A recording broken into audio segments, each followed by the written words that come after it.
Welcome to Timeless Takeover, your no BS guide to lasting anti-aging and longevity solutions.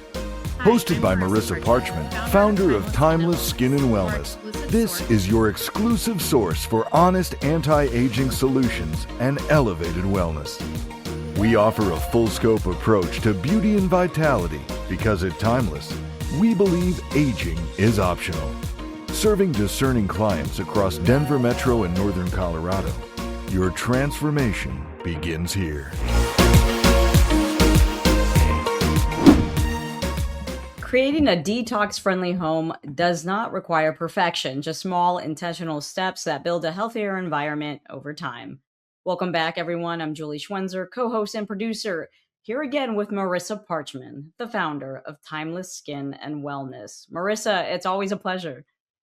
Hi, Julie. Yes, I am always happy to be here. So good to see you. Very good to see you. And to continue our conversation from the last episode, can you please share with us how does somebody start this detoxing process in their household without it being overwhelming? Yes, we have talked about this before. This topic can easily become very overwhelming. And with the individuals that I personally work with, sometimes it does require a huge overhaul, but often it's just somebody that's looking for the information on how to do exactly that, make it not so overwhelming. And the easiest way to do that is to educate yourself without Right. going absolutely crazy. The education piece is huge. One, you don't want to go and throw everything out in your house without understanding why you're doing that. But also, you don't have to do that. You don't have to go throw everything away when you start to understand that some things might not serve you or might be toxic to the system. One of the biggest things that we always have to circle back to is the fact that our body is has a strong ability to detox toxins. We are exposed to toxins all the time, and our body can, for the most part, detox those. It's when our body becomes super compromised and our detox pathways become compromised that we start showing signs of an imbalanced system. And then the conversation might become a little bit more dramatic when it comes to what needs to be completely eliminated from the home. However, if somebody's just trying to do a little bit better, one thing that really, really helped me was not looking at ingredients until I was ready to throw something away. There were certain things like seed oils when I started to understand the effect that hydrogenated oils have on the system. I went home and I threw everything that had hydrogenated oils away. I was consuming almond milk that had seed oils. I was consuming fake butter that had seed oils, cream cheese, fake cheeses, crackers. Pretty much, I had decided to cut seed oils out of my system, and everything I was consuming had some sort of seed oil or canola oil, some sort of hydrogenated oils. So, if you're making that commitment to yourself, great. But what I started to do after I cut out seed oils, there were other things that I was slowly cutting out. I started to look at the label when I was throwing it away. So instead of going and throwing away all of my entire laundry room, continued to use those products, and then when I was ready to purchase new laundry sheets or purchase new bleach or purchase new OxyClean or purchase new, just laundry soap that I was cleaning every piece of my laundry with, that's when I would look at the label and be like, "Oh my gosh, okay, I'm gonna educate myself on some of these ingredients that I'm putting on my skin in my laundry, every single day that's touching my skin." So if I am washing my laundry in something every single day, then it is affecting me every single day. So, looking at things as you're throwing them away, not obsessing over things until you decide, okay, I'm not going to be exposed to fragrances on a daily basis. So I'm going to finish this cleaning product. And then when you're ready to buy cleaning product, maybe you're going to look at the label and be like, oh my, I'm not going to order that cleaning product again. Same things with seasonings and salad dressings. Those things are an investment. Like you might have a lot of those things. So I continued to use a lot of those things. And then at the end, I would look at the label and be like, "Oh my gosh, that's also poison in my life." So, the good thing is there are options. I don't ever want anyone to feel deprived in this journey, and making sure that there are options. I was told that I couldn't eat gluten, dairy, corn, soy for a very long time and my body was super compromised and I had terrible bloat on a daily basis anytime I ate anything and I had terrible acne and other skin conditions and for me, I had a system that was just screaming for help, but I had people leading me in such a wrong direction of how to handle those things. And I've realized I can eat everything. I can eat gluten and dairy and corn and soy, but getting to a place that my body is fully balanced, I have cut out all the toxins. I can't go just eat these ingredients at any restaurant. Why? Because they're not whole food ingredients. Bread is the perfect example. If you're buying bread at the grocery store, you are choosing to poison yourself. The bread in the United States is so offensive. Bread should have 3 or 4 ingredients. It should not have 34 ingredients. And it's highly offensive and it's something that needs to be talked about more and it is such a problem. So, making little changes and understanding that bread is a huge thing that we consume in the United States, in the world. And we don't need 35 options from Whole Foods. We need one good option that is going to fill our household with a nourishing option that is a whole food option because bread is not toxic. It should not be toxic unless you're buying it from all these different, grocery stores and having you know what I mean. Nope, I'm just rambling now.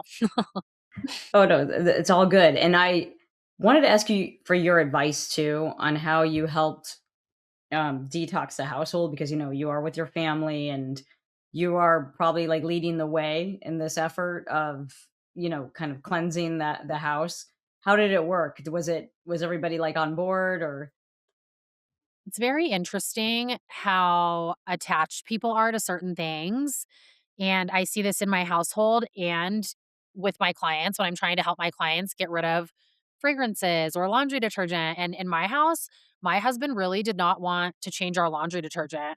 And for me, I was like, oh my God, like we have to get this smell out. Like, I can't believe we're using fragrances in our laundry detergent. And for him, it's something that he really, really missed. And recently he brought it up again. He was like, I think I'm going to buy something to put in the dryer with my laundry. And I was like, you mean something with fragrance? And he was like, yeah, something to make it smell good. And I was like, oh, I'll buy you something. So sometimes I think it's about just standing really strong on something that you're passionate about. For me, it's a non negotiable. If I am going to be arguing my defense in something that improves my health based off of conditions that I have struggled with and things that I've suffered from over the last several decades, then that's a partner that obviously is not taking me that seriously. And I understand that, it's a team effort and we need to be on the same page. And that becomes a challenge, I think, more often than not, is trying to be an influence in changing somebody else's patterns. And we've had to find a happy balance in that. One thing that we don't agree on is protein powder. I would never drink the protein powder that my husband drinks. But with that said, I have noticed that all the positive changes I make that I can control, like making our dinner when I can and filling the house with all of these other healthy snacks and making sure that there's not toxic bread in our house and controlling what I can control has really gone a long way because as you naturally fill your body with nutrients and not chemicals, your body is going to crave the chemicals less and less. And that is a fact. If you fuel your body with more whole foods than processed foods, then eventually your body will not want the processed foods. So my husband used to buy one of the huge um whey protein powders, very popular protein powder brand, probably like once a month. And the one we have right now, I mean, he's probably had it for 3 or 4 months. So I think naturally, if I'm filling the house with all these other good things, he's just eating the toxic things less and less. So it's just, even though it's there in our cabinet and I'm not, going to obsess over that one thing, it's just other things just naturally make such a big difference. So, having the conversations, educating your partner, making sure that you're not just going in and being crazy and throwing everything away and be like, "Oh my god, I can't believe we're poisoning ourselves." Like, it can be very overwhelming when the light bulb finally clicks and you're like, "Oh my gosh, my poor system is just so compromised." But it takes changes that are sustainable and slow and consistent changes make the biggest difference long term. So, being really crazy and irrational and changing everything at once, everything probably isn't gonna stick. So, just education followed by good practices. And in previous podcasts too, you've stressed how important it is to sleep and stay hydrated. What about continuing all this and along with just moving your body? If we lose that routine, is it harder to just detox overall? Have you found that for yourself and clients, or good One habits? 100%, and I feel like everything I say, "This is the most important." But sleep is the most important. Along with so many things to keep our system in balance. There are studies that show falling asleep at the same time every day, getting the same amount of hours of sleep every day increases so many things. It increases longevity, it increases your body's ability, it increases endurance, it increases your body's ability to literally move, it increases the functionality of your detox pathways. It increases neurological function. It decreases stress. So, sleep is so, so huge. My mother has worked 12-hour night shifts for a very, very long time. I look at her as a very healthy 65-year-old woman, somebody who takes care of herself, somebody who is doing most of the right things. And I always think about her inconsistent sleep habits because it's a fact. It's a fact that inconsistent sleep habits have negative effects on your system, your nervous system, and I don't think people realize that we're running on caffeine, we're on our screens until right before we go to bed, we're going to sleep and we're sleeping next to our cell phones that are plugged into something that have the most EMF exposure that we're exposed to on an airplane or in something that's plugged in. Radiation, EMF exposure, all these things kind of go into the same category of an invisible rainbow of things that we're exposed to. So another form of toxins that we are just unaware of, a whole nother conversation. But when you think of it from a perspective of sleep, so many people don't know why they're not sleeping well. And if that is a conversation that comes up with my clients, it's the number one thing that we start to focus on. But yeah, that's amazing advice. And I'll just end it with this. Any other tips? Like, what about clutter and just having things on all the time? You mentioned electronics, just like having the TV on constantly and things like that. Do you have any words on that?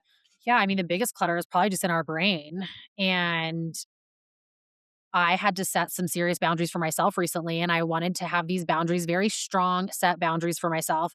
And one of them is to be off the screen at a certain time.